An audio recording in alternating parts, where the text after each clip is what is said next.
Hello and welcome. आप सभी को बहुत बहुत स्वागत है डिस्कवर योरसेल्फ के इस मिशन पर। थंबनेल देख के तो आप सभी को ये पता चल ही चुका है कि आज की वीडियो का टॉपिक है दोस्ती वर्सेस प्यार।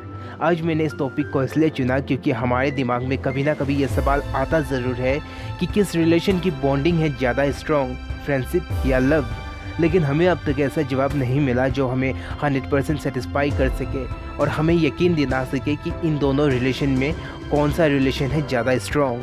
तो आज मैं आपका दोस्त और होस्ट मिस्टर शिबा आपको इस वीडियो में दूंगा उस सवाल का जवाब जिसे जानना हम सभी के लिए है बहुत ज़रूरी। तो बिना वक्त गवाए करते हैं शुभारंभ। ये कहानी है ऑक्सफोर्ड यूनिवर्सिटी की। वहाँ के कुछ स्टूडेंट्स को ये टस्क दिया गया था कि विदिन 30 डेज़ के अंदर उन्हें ह्यूमन रिलेशन एंड फीलिंग्स के बारे में एक आर्टिकल लिखना है।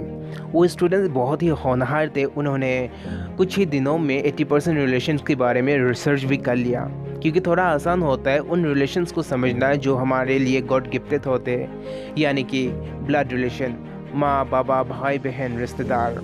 क्योंकि ये हमारी ह्यूमन इंस्टिक्ट होते हैं कि जो हमारे ब्लड रिलेशन होते हैं उनके लिए हमारे अंदर गुड फीलिंग्स होता ही है।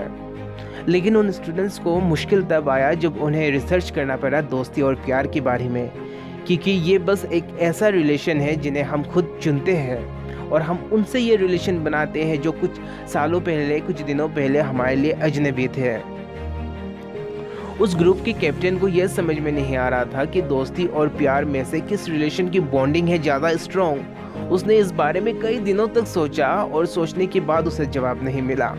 तो उसने सोचा क्यों ना अपने दोस्तों से पूछा जाए। उसने उस यूनिवर्सिटी की सभी दोस्तों से पूछा, लेकिन हर किसी का जवाब एक दूसरे से अलग था। जिसके पास अच्छे दोस्त थे उन्होंने कहा कि ज़िंदगी में एक सच्चा दोस्त से बढ़कर कुछ नहीं, और जिनके पास एक हमसफ़र था उन्होंने कहा कि सच्चा प्यार से बढ़कर इस दुनिया में कुछ नहीं। अब वो पहले से ज़्यादा कॉन्फ्यूज़ हो चुका था और एक शाम वो पूरी तरह से थक चुका था और अपने घर के टेरेस में बैठा हुआ था और उसके 30 डेज़ भी लगभग ख़त्म होने को आ चुके थे। उस वक्त उसके बाबा उसके पास आए और उसे उदास देख के उससे पूछा, क्या हुआ, इतनी उदास क्यों हो तुम? उसने अपने बाबा को अपनी टस्क के बारे में पूरे डिटेल से बताया और कहा कि किस तरह से उसे जवाब नहीं मिल रहा। उसके बाबा उसकी तरफ देख के मुस्कुराने लगे तो उसे थोड़ा हैरानी हुआ। उसने पूछा, बाबा मुझे समझ में नहीं आ रहा कि दोस्ती बड़ा या बड़ा है प्यार? तो उसके बाबा मुस्कुराते हुए बोले, ना दोस्ती बड़ा ना बड़ा है प्यार, जो इंसान रिश्तों को निभाए होता वो इंसान बड़ा। अब वो समझ चुका था कि ये कोई गधों का रेस नहीं जहाँ पे एक दूसरे के साथ कंपटीशन किया जाए।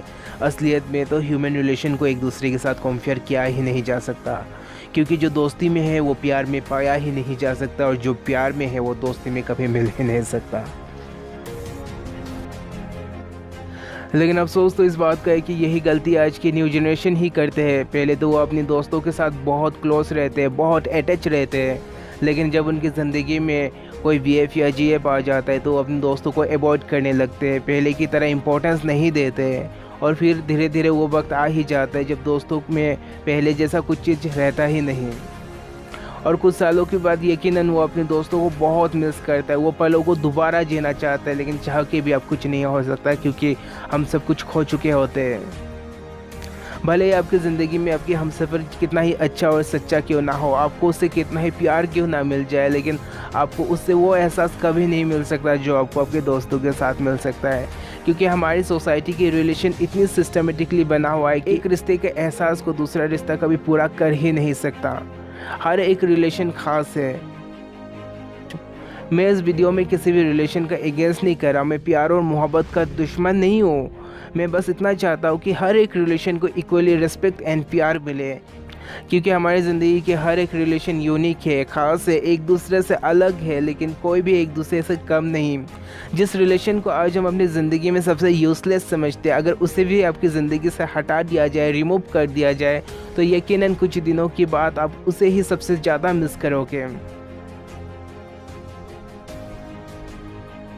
आखिरकार मैं आप सभी से यही गुजारिश करना चाहूँगा कि अगर हो सके तो इस वीडियो को अपने सभी दोस्तों के साथ शेयर करें, क्योंकि मैं नहीं चाहता कि जो गलती हम कर चुके हैं वही गलती आज की आने वाले जनरेशन भी करे। तो अंततः मैं यही कहूँगा कि और आखिरकार आप सभी ने मुझे अपनी कीमती वक्त दिया, उसके लिए तहे दिल से शुक्रिया। मिलते हैं अगले संडे में, तब तक के लिए जय हिंद, वंदे मातरम।